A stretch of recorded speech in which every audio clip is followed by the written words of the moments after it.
바울이 2차 전도 여행을 이제 끝마쳐 갑니다.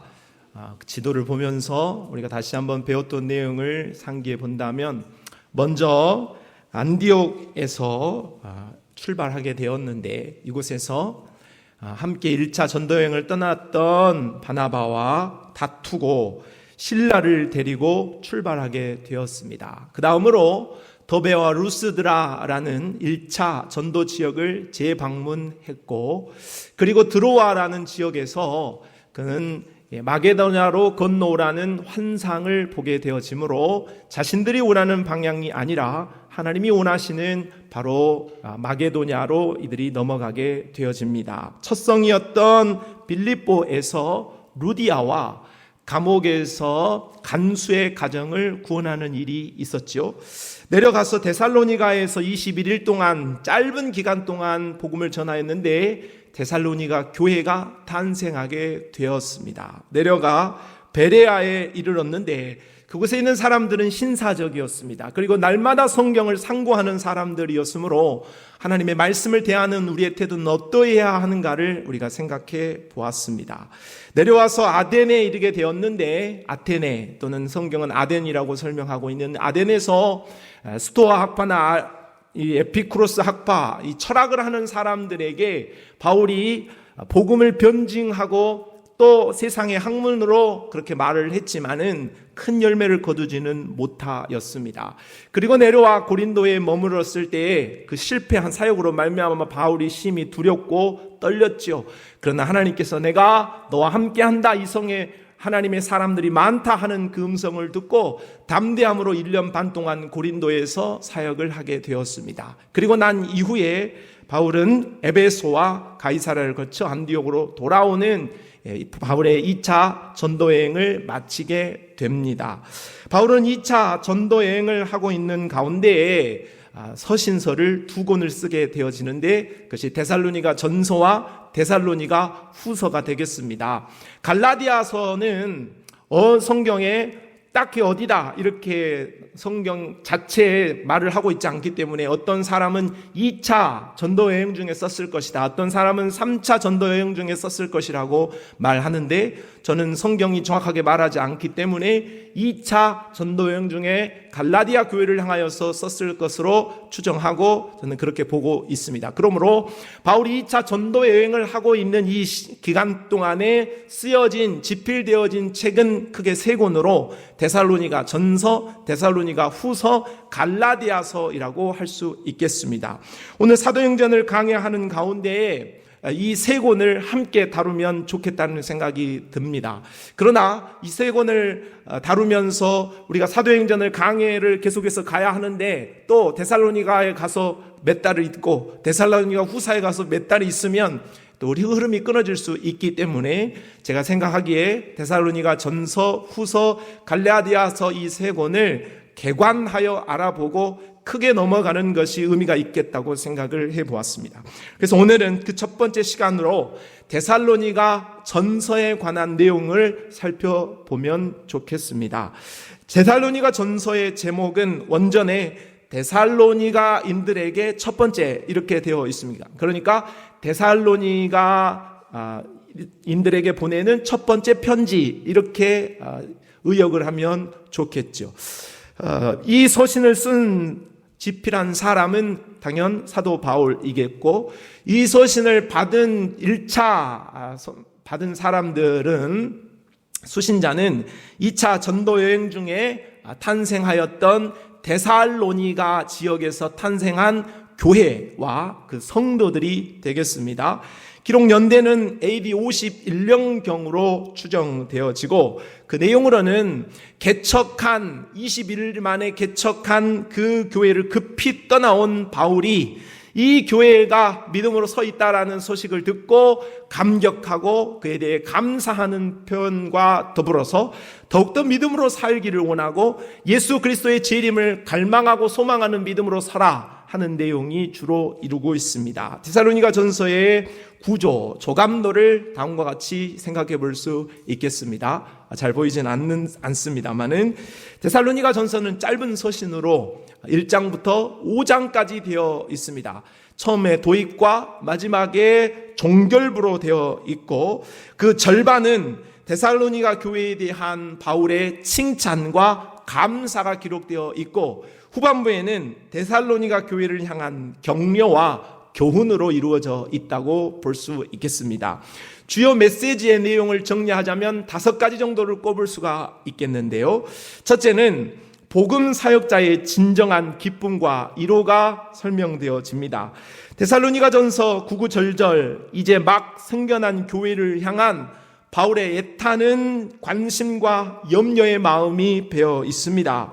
데살로니가 교회가 믿음으로 든든히 서간다는 소식이 바울을 얼마나 기쁘게 하고 위로했는지는 말로 다 할 수 없었다는 거죠. 성도의 영적인 성장은 목회자의 다름 아닌 기쁨이요 최고의 기쁨이라고 할 수 있고 이는 곧 하나님의 기쁨이라 할 수 있겠습니다. 두 번째는 복음 사역자의 삶의 모범이 중요함을 가르쳐 줍니다. 바울은 데살로니가라는 곳에서 21일 3일에만 사역을 했으나 그곳에서 최선을 다해 사역할 뿐만 아니라 온유하고 희생적인 사역을 했습니다. 바울은 복음을 전하는 자가 말로만 하지 않고 삶을 보여야 한다. 그렇게 말할 뿐만 아니라 그런 삶을 모범으로 보여주었습니다.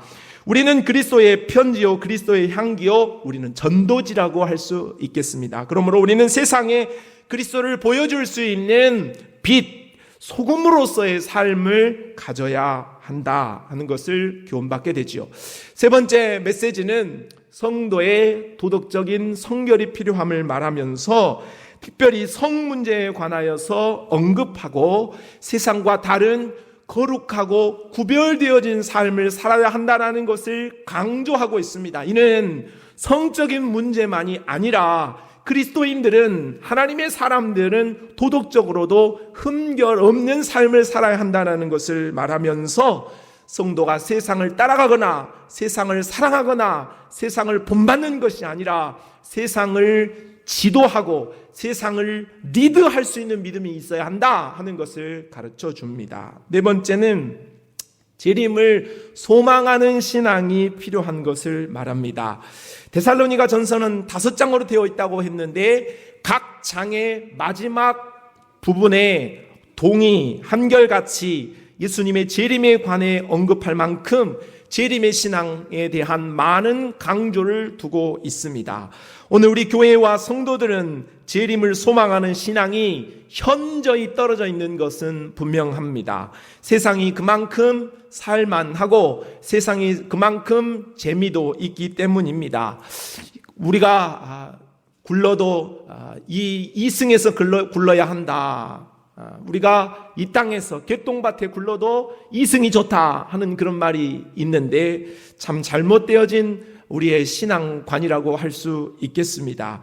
결국 이러한 자세를 가진 자는 이 땅에서 먹어라, 마셔라, 그리고 즐겨라 하는 삶으로 살아가며 열정을 잃어버린 신앙으로 살기 쉬운 것입니다. 그러나 우리가 잊지 말아야 할 것은 우리가 잊어버린다고 할지라도 변함이 없는 사실은 예수 그리스도의 재림은 반드시 있다 하는 것입니다. 반드시 예수 그리스도는 이 땅에 다시 오실 것이고 도둑처럼 우리가 예상하지 못하는 시각에 홀연히 이르게 되어집니다. 그러므로 우리는 신앙생활을 취미나 서브로 해서는 안 됩니다. 오늘 우리 신앙은 생명으로 해야 하고 메인으로 해야 하는 것이 지극히 당연하지요. 5번째는 우리가 재림을 준비하는 신앙으로 살아가야 함을 말씀합니다. 재림을 소망하는 신앙은 재림을 준비하는 신앙과 직결되어지게 되어 있습니다. 손양원 목사님의 신앙처럼 먼 하늘 이상한 구름만 떠도 오늘일까 지금일까 하는 그 신앙이 있어야 하고 그 신앙이 있기 때문에 그 주님을 만날 수 있는 날이 혹 오늘일까 혹 내일일까 하는 임박한 그 재림에 대한 믿음이 바로 이 땅을 살아갈 수 있는 삶을 세상과 다른 삶으로 뛰어난 열정의 삶으로 이끌어 간다 하는 것이죠. 뜨거운 재림의 소망과 함께 신중한 재림의 준비 신앙이 우리에게 있으면 우리는 주 안에서 항상 기뻐하고 쉬지 말고 기도하고 범사에 감사하는 삶을 살 수 있겠습니다. 그렇다면 오늘 우리는 이어서 오늘 데살로니가 전서에 나와 있는 요절들을 몇 구절 살펴보면서 은혜를 나누고자 합니다. 첫째로 데살로니가 전서 1장 3절 말씀을 같이 한번 읽어보죠. 시작. 너희의 믿음의 역사와 사랑의 수고와 우리 주 예수 그리스도에 대한 소망의 인내를 우리 하나님 아버지 앞에서 끊임없이 기억함이니.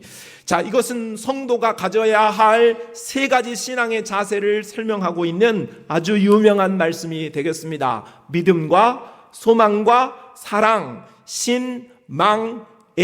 한자로 말하면 이런 것이 가져야 한다는 거죠. 고린도전서 13장 13절에도 그런즉 믿음, 소망, 사랑 이 세 가지는 항상 있을 것이다 하면서 우리의 신앙에 믿음, 소망, 사랑이 필요하고 있어야 한다라는 것은 우리가 익히 잘 알고 있습니다. 그런데 우리가 한 가지 주목해야 할 것은 믿음, 소망, 사랑이 내가 믿음, 소망, 사랑 가져야 되겠다 그렇게 마음먹는다고 해서 우리에게 있어지는 것이 아님을 알아야 하겠습니다.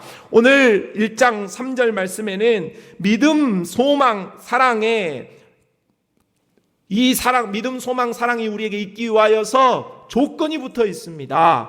믿음에는 역사가 있어야 하고 사랑에는 수고가 필요하며 소망에는 인내가 존재한다고 말하고 있습니다. 믿음의 역사가 필요하다는 것은 이 역사는 히스토리가 아닙니다. 우리 집안은 3대째 신앙입니다. 우리 집안은 뭐 어떻습니다. 나는 신앙생활 어떻겠습니다. 그런 히스토리를 이야기하는 게 아니고 여기에서 역사는 워크를 말하는 것이고 액트를 말하는 것입니다.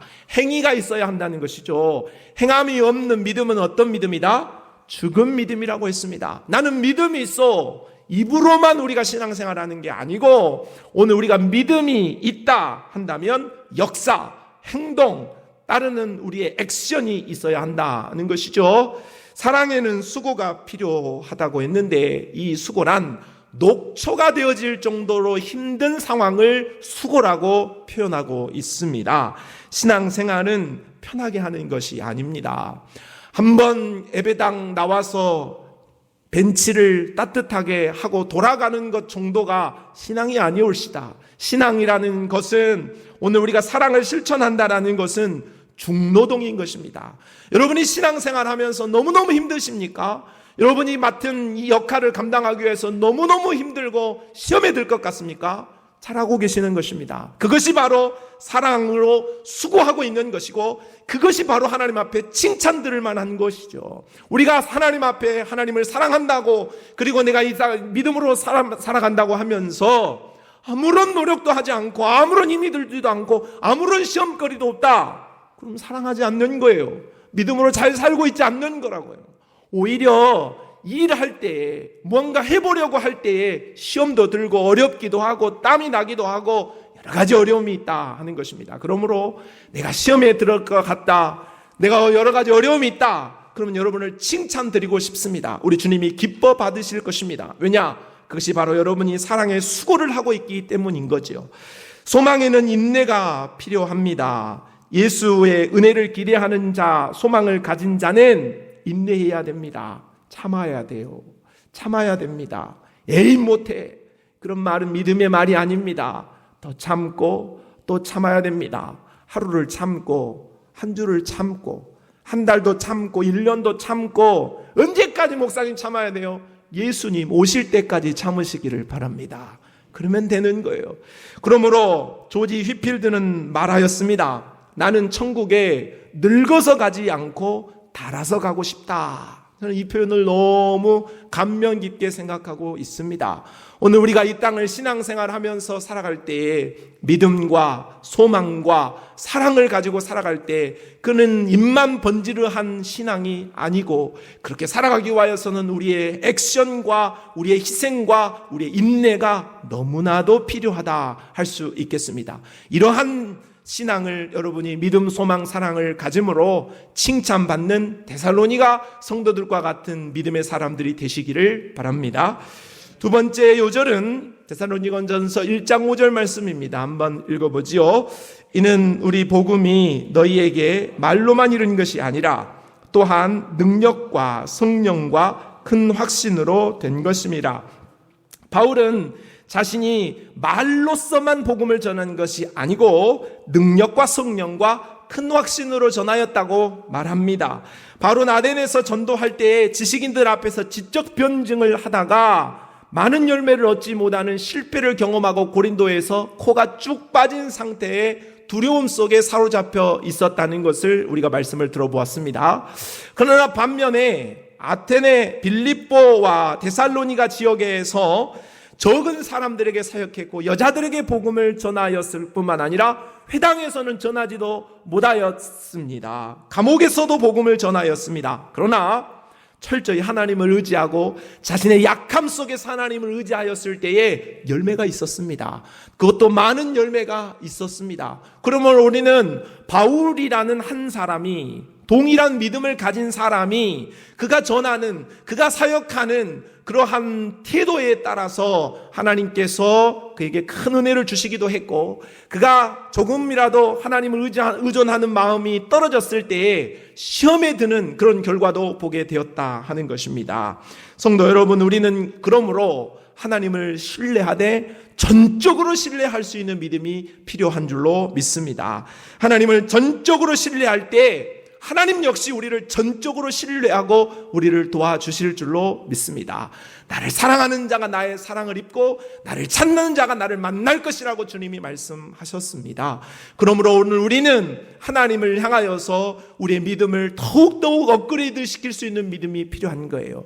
나는 이 정도는 됐어. 그렇게는 안 됩니다. 하나님이 필요합니다. 하나님 더 하나님을 사랑하고 싶습니다. 하나님이 더 나를 도와주셨으면 좋겠습니다. 날마다 순간순간 하나님을 구할 때에 하나님은 우리를 도와주시고, 오늘 바울이 말로만으로는 사역을 이룰 수 없었습니다. 하나님이 도우시고 성령의 역사가 있었을 때에 큰 열매가 있었던 것처럼 오늘 우리가 하나님을 향하여 그렇게 마음의 문을 열고 하나님을 구하면 하나님께서 우리에게 바울과 같은 놀라운 성령의 능력과 큰 확신과 권능으로 우리의 삶을 채워주실 줄로 믿습니다.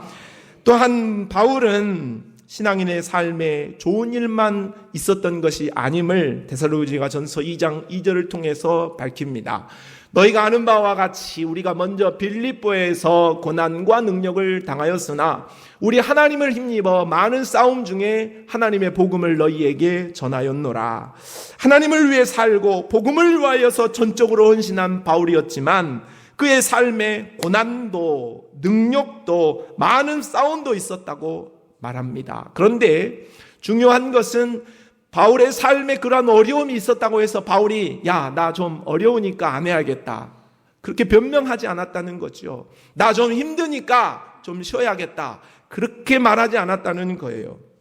오히려 그 복음이 그에게 닥쳐져 있는 어려움을 가졌지만 오히려 그것을 안고 바울은 열심히 핑계하지 않고 변명하지 않고 복음의 길을 갔다는 것입니다. 성도 여러분, 우리는 하나님의 자녀요, 하나님의 사랑을 입은 자요, 천국의 백성이 된 줄로 믿습니다. 여러분 믿습니까? 나는 하나님의 사랑을 입은 자요. 누가 뭐라 해도, 목에 칼이 들어와도 나는 하나님의 사랑을 입은 자가 맞습니다. 그렇지만 우리가 하나님의 사랑을 입었다고 해서 우리의 삶이 만사형통이냐? 아니요, 그렇지 않아요.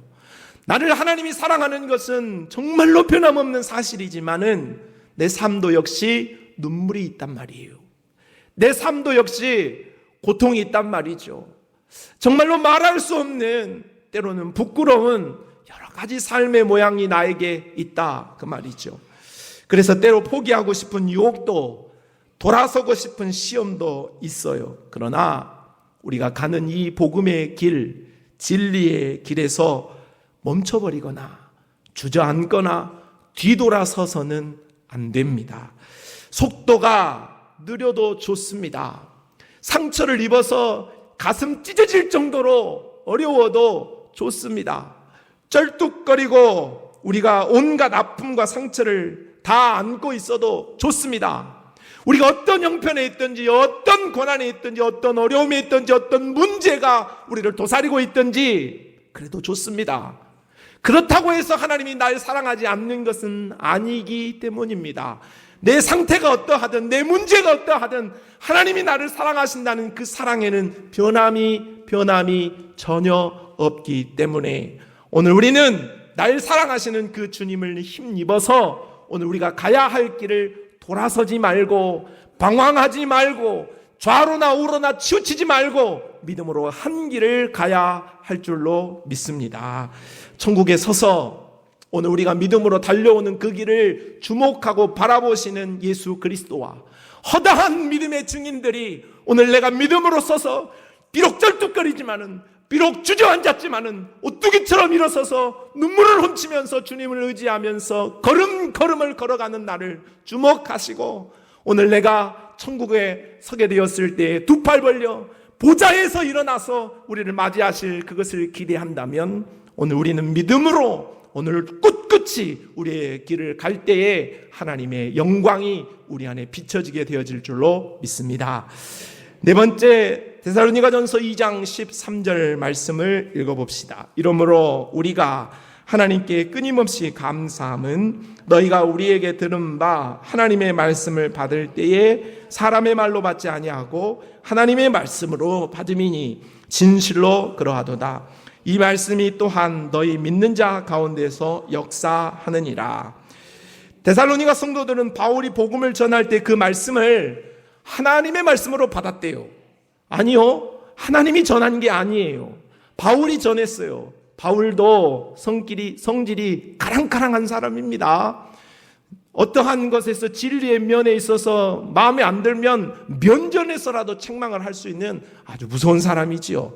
그런데 오늘 데살로니가 성도들은 바울이 전한 그 복음을 듣고 바울의 그 연약한 모습, 그의 육체의 연약함과 말을 잘하지 못하는 모습과 그의 허물, 그의 고난, 그의 약함을 보지 않고 그가 전한 그 입술에서 떨어지는 그 말을 듣고 하나님을 보았다, 이렇게 말하고 있습니다. 저는 왜 이렇게 데살로니가 성도들이 그러한 믿음에 있었을까를 생각해 보면서 주목하는 것이 달랐기 때문이겠구나 생각했습니다.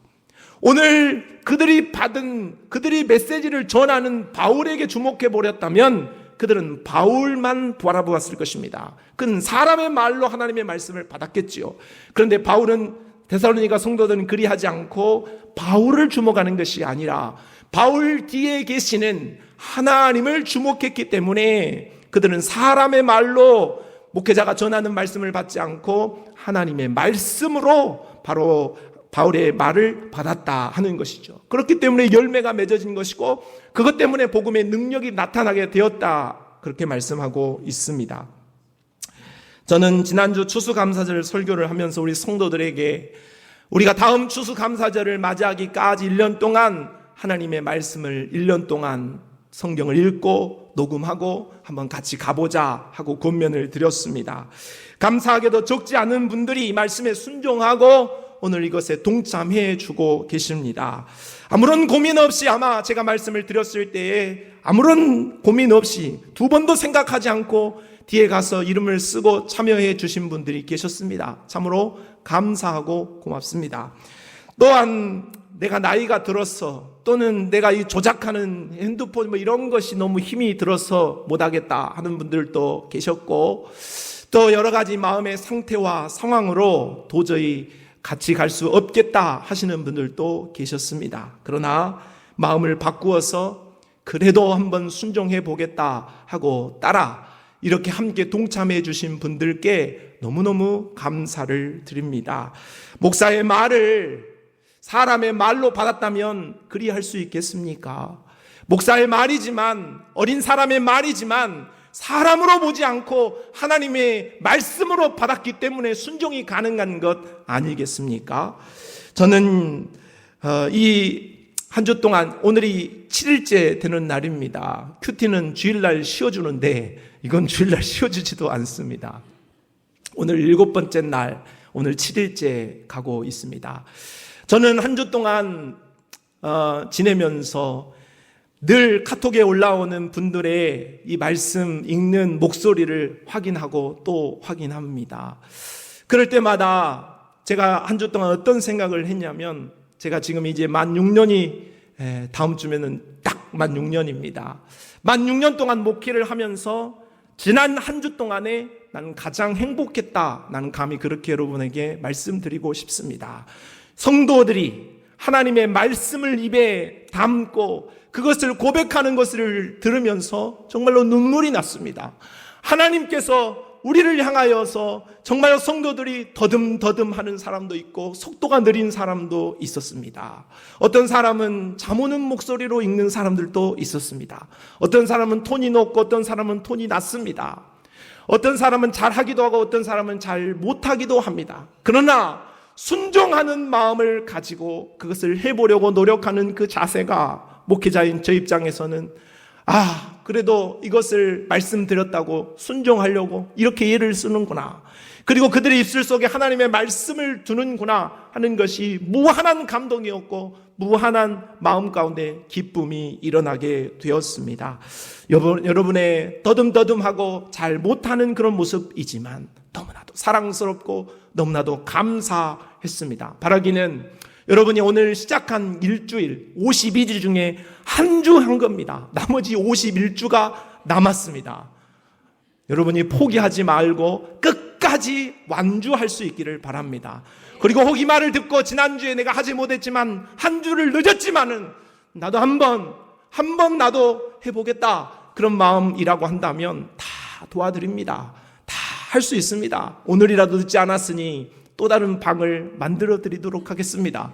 그러니까 꼭 한 분이라도 더 동참하여서 우리 모든 성도들의 입술 속에 하나님의 말씀이 거하는 그런 놀라운 은혜의 역사가 있었으면 좋겠습니다. 내가 세상에 우리 교회가 참 평안하고 잘한다는 이야기를 난 다른 곳에서 잘하지 않습니다. 교만하다고 할까봐, 너희 교회만 좋다고 할까봐 저는 그런 말을 잘하지 않습니다. 그러나 나는 오늘 하나님의 말씀을 듣는 이 일은 세상 곳곳에 다니며 자랑하고 싶을 정도로 나의 마음에 기쁨이 있고 즐거움이 있습니다. 오늘 우리 입술 속에 하나님의 말씀이 더 풍성하게 있기를 바라고 저는 날마다 여러분을 위해 기도하고 있습니다. 말씀을 읽는 동안에 성령의 폭발이 일어나기를 바란다고, 말씀을 읽는 동안에 여러분의 심령이 정말로 하늘의 문이 열려져서 놀라운 능력이 역사되어지기 위해서 기도하고 있습니다. 그 기도가 응답되어질 줄로 믿습니다. 여러분, 목사의 설교, 목사의 권면을 사람의 말로 받으면 한도 끝도 없습니다. 사람의 연약함만 보면 한도 끝도 없습니다. 전혀 은혜가 되어지지 않아요.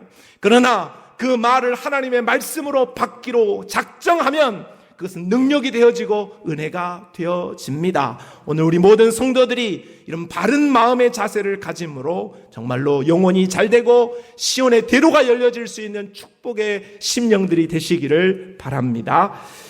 다음 데살로니가전서 4장 3절로 7절 말씀에 하나님의 뜻은 이것이니 너희의 거룩함이라 곧 음란을 버리고 각각 거룩함과 존귀함으로 자기의 아내 대할 줄을 알고 하나님을 모르는 이방인과 같이 세욕을 따르지 말고 이 일에 분수를 넘어서 형제를 해하지 말라.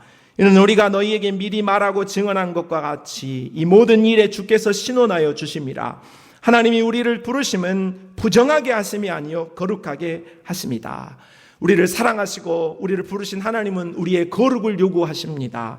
레위기 11장 45절에 나는 너희의 하나님이 되려고 너희를 애굽 땅에서 인도하여 낸 여호와라. 내가 거룩하니 너희도 거룩하라고 오늘 하나님께서 구원해낸 백성을 거룩하게 살기를 요구하셨습니다. 자녀가 부모를 닮는 것은 지극히 당연하지요. 우리 하나님이 거룩하시기 때문에 우리 하나님의 자녀인 우리는 하나님을 닮아 거룩하게 살아가는 것은 지극히 당연한 일이라고 하겠습니다. 그리스도인들은 그리스도를 닮아 거룩한 삶을 향하여 목표를 삼고 넘어지고 깨져도 그 길을 포기해서는 아니 되는 것입니다. 세상이 그렇게 사니까 나 정도는, 세상이 그 정도 하니까 이 정도는, 그렇게 해서는 안 됩니다. 하나님의 말씀이 기준이 돼야 하고 하나님이 요구하시는 거룩으로 우리는 시대를 역행하고 거스를 수 있는 연호와 같은 살아있는 믿음이 우리에게 있어야 할 줄로 믿습니다.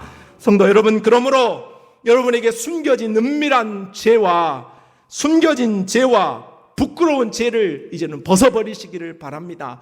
누더기와 같은 그 옷을 입고 우리가 하나님의 영광을 볼 수가 없고 하나님의 은혜에 깊이 잠길 수도 없습니다. 예수를 덧입음으로 우리에게 있는 모든 흠과 티와 흠들, 여러 가지 약한 것들을 벗어버리고 시온의 대로가 열리는 복된 심령이 되시기를 바랍니다. 다음으로 데살로니가전서 4장 16절로 17절을 같이 한번 읽어봅시다. 시작.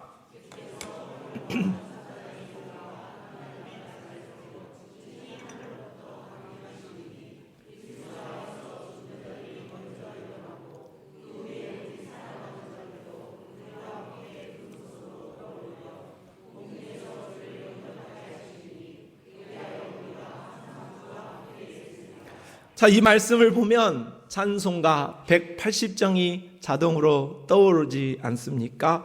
하나님의 나팔 소리 전지 진동할 때에 예수 영광 중에 구름 타시고 천사들을 세계 만국 모든 곳에 보내어 구원받은 성도들을 모으리. 2절 다 같이.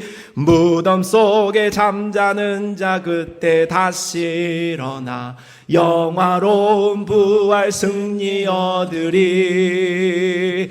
주가 택한 모든 성도 구름 타고 올라가 공중에서 주의 얼굴 배우리. 3절 주님 다시 오실 날을, 주님 다시 오실 날 우리 알 수 없으니 항상 기도하고 깨어 있어서 기쁨으로 보좌 앞에 우리 나가서도록 그때까지 참고 기다리겠네. 나팔 불 때 나의 이름, 나팔 불 때 나의 이름, 나팔 불 때 나의 이름 부를 때 잔치 참여하겠. 나팔 불 때, 나팔 불 때 나의 이름, 나팔 불 때 나의 이름, 나팔 불 때 나의 이름 부를 때 잔치 참여하겠네. 할렐루야. 하나님께서 다시 오실 때에, 우리 예수님께서 다시 오실 때에 그 재림의 나팔과 함께 나의 이름을 호명할 수 있는 그 영광을 기대하는 그런 믿음으로 서는 우리 모두가 되기를 바랍니다.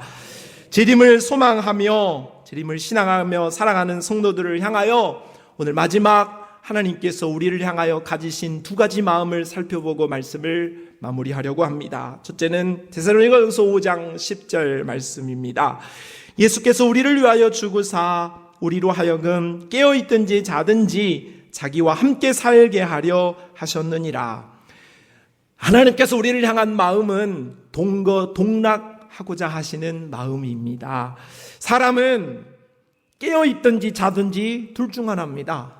잠을 자든지 깨어있든지 자든지 중간은 없죠. 깨어있든지 자든지, 그 말은 그러므로 24시간을 말하는 것이고 우리 생애의 모든 날을 의미하는 거예요. 깨어있든지 자든지 자기와 함께 살게 하려 하셨느니라. 사랑하는 사람이 함께 살자고 하면 콩닥콩닥 가슴이 뛰는 일이에요. 그런데 우리 하나님께서, 우리 예수님께서 동행하고 싶대요. 동락하고 싶다고 말씀하고 계세요. 그런데 우리의 삶은 어떠한가 돌아보면 그렇지를 못해요. 24시간은커녕 24분도 주님과 함께 있고 싶어 하지 않는 우리의 거짓된 본성이 참 안타까울 때가 많이 있죠. 금방 예수님 없는 시간을 갖고 싶어 해요. 금방 예수님 없는 장소를 아주 은밀하게 찾아 나서려는 것이 오늘 우리의 모습이 아닌가요? 성도 여러분, 예수님 없이 시간을 보내서는 안 돼요. 예수님 없는 장소로 우리가 더 이상 찾아가서는 안 됩니다. 예수님이 없는 시간이 어디 있고 예수님이 없는 장소가 어디에 있습니까? 우리는 철저히 우리와 동거 동락 24시간 꼭 우리와 함께 하고자 하시는 그 주님의 마음을 알고 주와 함께하는, 주와 함께 거하는 그런 믿음에 서시기를 바랍니다. 두 번째로 주님이 우리를 향한 마음은 데살로니가전서 5장 24절이에요. 같이 읽어볼까요? 너희를 부르시는 이는 미쁘시니 그가 또한 이루시리라. 주님은 우리를 향하여 주님의 주권을 행사하고 싶다고 말씀하세요. 우리가 흔히 하는 실수는 내가 무엇인가를 하려고 해요. 그러나 오늘 우리는 스스로 무엇인가를 할 수 있는 존재는 아닙니다. 하나님이 우리를 설계하신 분이죠. 그리고 조성해서 이 땅에 보내셨어요. 그리고 우리를 예수 믿어 구원받게 해주셨고 우리의 삶을 인도해 주실 뿐만 아니라 우리의 모든 삶을 도와주시는 능력자이시고 결국은 천국에서 영생하도록 우리의 삶을 이끌어내시는 분이시죠. 이러한 일들을 내가 조금이라도 아니면 0.001%라도 할 수 있지 않아요. 그러므로 내 삶은 전적으로 하나님이 하시는 것이므로 내가 무엇인가를 하려는 교만을 버리고 우리는 우리의 모든 삶을 전적으로 하나님께 의탁해서 주님이 하시고자 한다라는 말씀을 신뢰하면서 주님이 하십시오 하고 우리의 삶을 드러내야 할 줄로 믿습니다. 따라합시다. 주님이 하십시오. 주님이 하십니다. 그래요. 내가 하는 게 아니에요. 주님이 하시는 거예요. 주님이 하신다. 그것을 우리가 잊지 않기를 바랍니다. 성도 여러분, 우리의 모든 삶을 내가 한다고 생각하고 내가 이끌어간다고 생각하면 우리 스트레스 받아서 살 수 없어요. 우리 너무 힘들어서 살 수 없어요. 그러나 우리 주님이 우리에게 주신 이 위로의 메시지가 얼마나 우리를 참 기쁘게 하고 안정감이 들게 합니까? 그가 이루신다. 그가 또한 이루시리라. 이렇게 말씀합니다. 베드로전서 5장 7절에 너희 염려를 다 주께 맡기라. 이는 그가 너희를 돌보심이라 했어요. 여러분의 염려를 다 주께 맡기면 그가 맡아 우리를 돌보시고 그가 이루어내실 줄로 믿습니다. 여러분, 오늘 주님의 두 가지 마음을 오늘 데살로니가 전서를 통하여서 확인했습니다. 주님은 우리와 동거동락하기를 원하시고 오늘 우리의 삶을 주권을 가지고 인도해 내시기를 원해요. 그러면 여러분 염려할 것 없잖아요. 오늘 우리의 왕이신 하나님이, 우리의 전능하신 하나님이 동거동락해 주실 뿐만 아니라 내 삶을 인도해 내시겠다고 말씀하시니 맡겨드리면 못 맡기니까 고통이 있는 것이고 괴로움이 있는 것이죠. 우리가 그것을 다 맡겨드리면 우리 주께서 우리 안에 행하실 새 일들이 펼쳐지게 되어질 줄로 믿습니다. 사막에 샘이 나고 강물의 역사가 우리 안에 펼쳐지게 되어질 줄로 믿습니다. 주께 모든 것을 맡김으로 여러분의 심령과 삶이 물된 동산과 같은 그런 축복의 역사가 일어나기를 바라면서 말씀을 마치겠습니다. 하나님 아버지 감사합니다. 오늘 우리의 삶이 주께 맡겨진 인생 되기를 원합니다. 오늘 내가 내 인생을 주도하지 않고 하나님이 내 인생을 주도하는 삶으로 살게 하여 주시옵소서. 주께 모든 것을 맡길 때에 주가 이루실 것을 믿으며 예수님의 이름으로 기도합니다. 아멘.